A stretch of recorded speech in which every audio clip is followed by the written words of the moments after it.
Cyclone Amphan has hit northeastern India and Bangladesh, where millions are hunkering down in emergency shelters.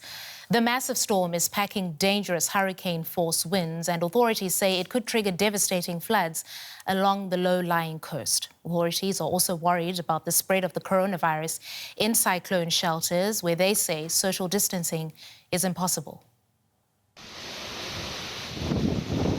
Howling winds and driving rain. Cyclone Amphan unleashed its formidable force as it made landfall.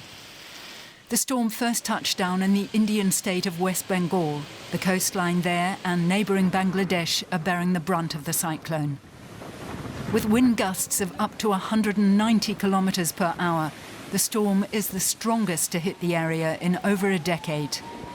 The flood-prone region is densely populated with many vulnerable communities. Over 2.5 million people have been evacuated from low-lying areas and are being housed in shelters. The coronavirus pandemic has further complicated matters. It is, you can say, a double threat in this pandemic situation. We have got the threat due to this COVID-19, and at the same time, we have got this tropical cyclone approaching a densely populated area of West Bengal and Bangladesh. Social distancing is nearly impossible in such cramped quarters, and authorities fear combating the virus will be hampered by the destruction wrought by the cyclone.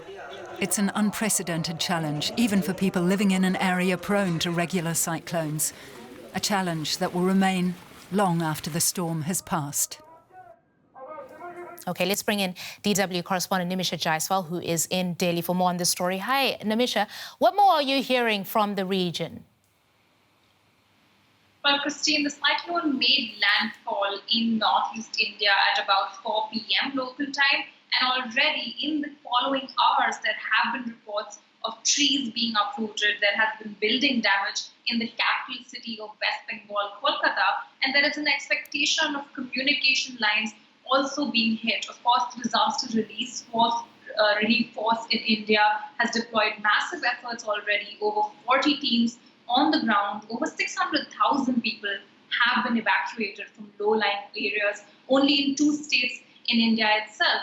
But of course, there's also an expectation from people. Local leaders have put out a call saying people must not emerge from their homes until an all-clear is declared, expectedly on Thursday, because last year's Cyclone Amphan wrecked the worst of its damage while it was pulling out. So the authorities will be watching closely what the course of the cyclone will be over the next 24 hours.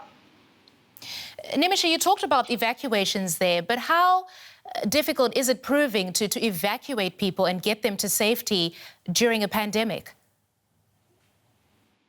Well, that has definitely been a challenge, Christine. India has been in a months-long lockdown and it is only just beginning to emerge now. Just 2 weeks ago, the state of West Bengal had converted hundreds of shelters into COVID shelters.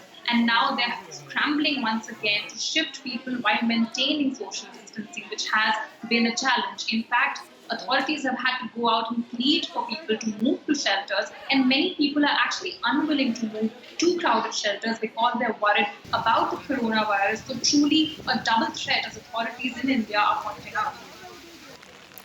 What about the hundreds of thousands of Rohingya people living in refugee camps in neighbouring Bangladesh, Nimisha?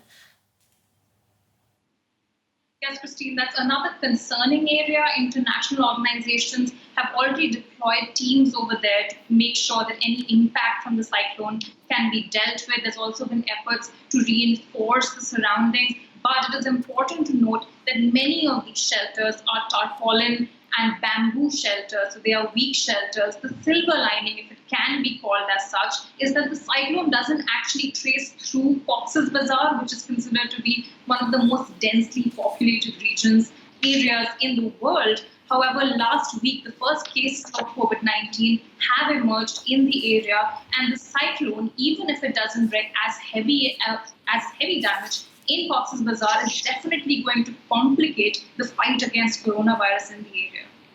All right, that's DW's Nimisha Jaiswal reporting for us in Delhi. Thank you. Let's brief you on some other coronavirus developments. Global confirmed cases are approaching 5 million and the death toll is more than 323,000. Brazil has confirmed a record rise in daily deaths from the disease. 1,179 people died from the virus on Tuesday. South Korean high schools have reopened after being shut down for 2 months. Hundreds of thousands of older students have returned to the classroom under strict hygiene controls. And Britain's aerospace manufacturer Rolls-Royce says it's cutting at least 9,000 jobs, a sixth of its workforce, because of the fall in global air travel.